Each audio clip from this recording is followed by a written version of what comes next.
This segment of the news has been brought to you by Sun Oil Limited. Welcome back. Health and Wellness Minister Dr. Michael Darville giving reporters a little more insight as to how the process of decentralizing the COVID-19 vaccine will look like. Last week, just before the weekly cabinet meeting, he announced that health officials are working on allowing private doctors to administer the vaccine to patients rather than limiting the distribution to the vaccine centers set up across the country. Vaccines will always be free, but when you actually take the logistics, the reporting, and you move that to a clinic, there should be and there is some things that we're working out on how to compensate for the service, not so much the vaccine, because what we're doing here is compensated by the government. We have workers here, and these workers are administering the vaccine. They're recording what's going on. There's an IT component. And to put that load on private facilities without some degree of compensation, I think it's a bit unfair. But we would like to make sure that vaccines are available free of charge. And if a person go to a private facility for the vaccine, we have to find a way that the physician have some degree of compensation. Asked for a timeline for the rollout of this initiative, Dr. Darville says this. Well, we're working on it. I don't want to say a set date, but it's going to be in the short term. We cannot wait much longer because we have a large supply of vaccines, and we need to get these vaccines in the arms of Bahamians and residents. And so time is of great importance. And like I said, we go from the central location to our clinics and to these small sites at parks in the relevant communities. As of Sunday, February 13th, the country administered a total of 325,724 vaccine doses. 151,195 people have received one dose, excluding the Johnson & Johnson vaccine, and 160,655 individuals are fully vaccinated, inclusive of the Johnson & Johnson vaccine. The Omicron variant isn't mild, as many health officials have led us to believe. This much coming from the Pan American Health Organization's representative in the Bahamas and Turks and Caicos, Dr. Eldona Boysen. She says the likelihood of becoming severely ill with Omicron is less than previous variants. However, because it moves from person to person so quickly, a lot of people become infected in a very short amount of time.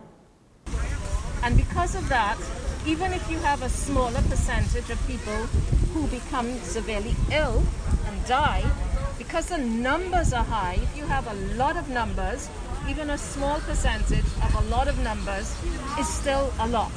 So a small percentage of deaths out of a large percentage of cases is still a lot of deaths. And so that's why we're seeing still deaths are going up, because we still have a percentage of people who get Omicron who will die, who will become severely ill and end up in hospital, who will have long COVID, meaning that they will be ill with different symptoms of COVID for months after their infection. So Omicron is not to be taken slightly. She adds that it's very likely that we will see another variant of the virus because Omicron is still moving around.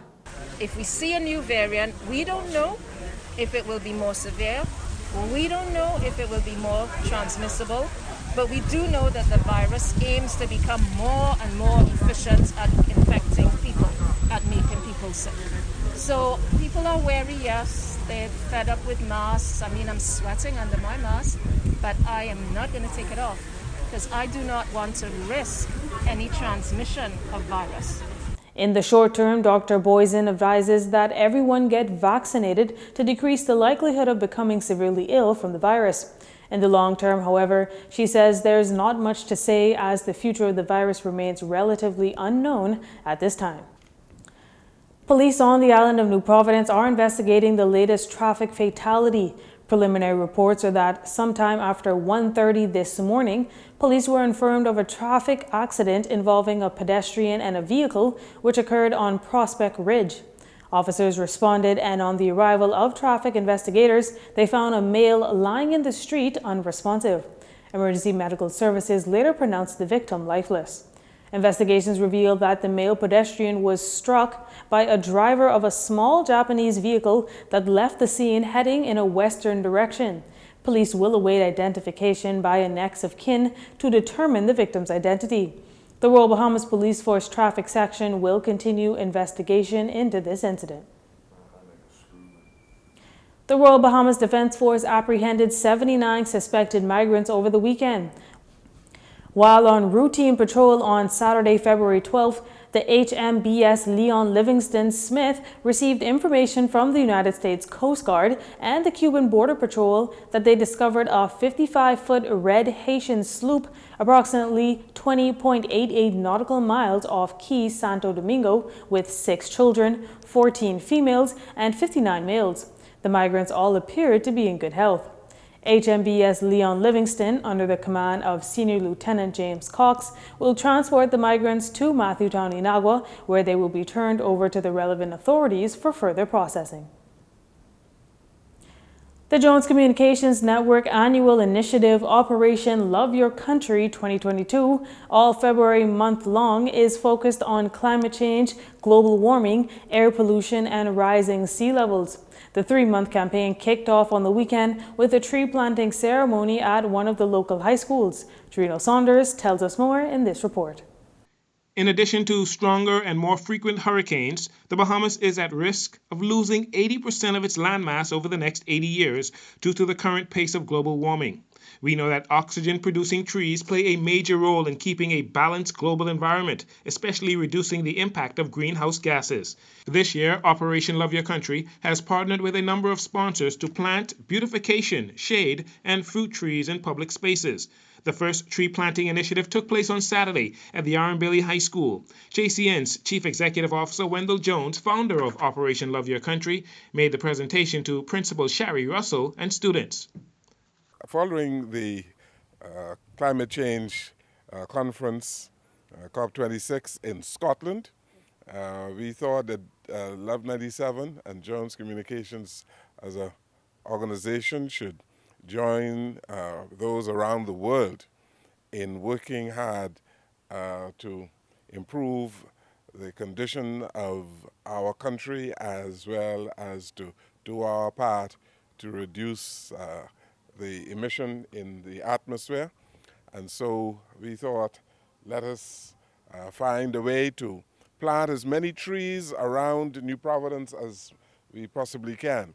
And so it is our pleasure to be here today, working in conjunction with the many sponsors, particularly Rocky Farms, in donating trees to a number of organizations. And so we are happy that Bailey is the first school that decided to receive a number of trees that we are planting. And so in addition to planting these trees, we are encouraging Bahamians and residents everywhere to do their part, not only in planting trees, but in keeping our environment clean and pristine. And so all of these students around us, we want you to do your part in the community wherever you live, to see to it that trees are planted and that you do your part to keep the environment free of litter and garbage. Mrs. Russell believes students nationwide should be made more aware of global threats to the Bahamas and the planet in general. She and the students were thankful for the new trees. The reason why we found it very important for our students to be here today is because we want to sensitize them to the importance that trees make in our environment, and they serve the planet, especially in the production of oxygen. Last year alone, 3 trillion trees were lost due to logging and forest fires.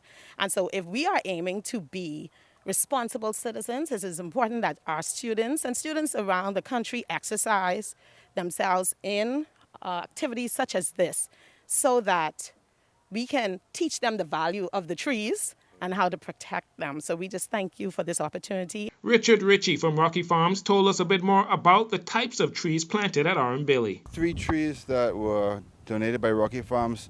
One is a guava, another one is the cherry tree, and another is a pui tree. The pui tree will provide shade for the students, and we're going to be putting it over an area where they're going to be doing another planter bed.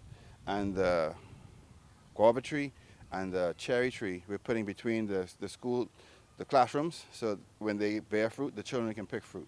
There were more than a dozen students that sacrificed their Saturday morning off from school to attend and participate in putting the trees into the ground. Aaron Smith and Tanaj Roll told us what they think about global warming and the importance of trees.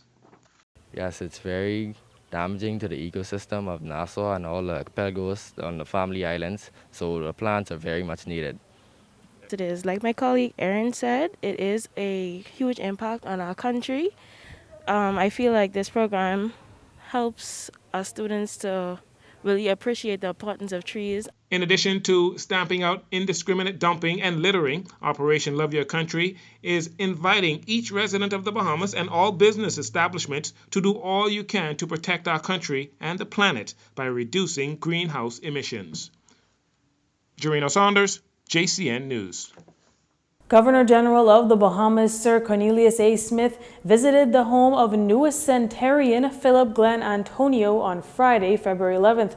Also present during the Governor General's visit was Mr. Antonio's sister, Elizabeth Moses, who celebrated her 103rd birthday in January. We here at JCN wish Mr. Antonio and Miss Moses a very happy belated birthday. Well, that does it for news this evening. Once again, I'm Tyler Simonet, and from all of us here at JCN News, happy Valentine's Day, everyone. This segment of the news has been brought to you by Sun Oil Limited.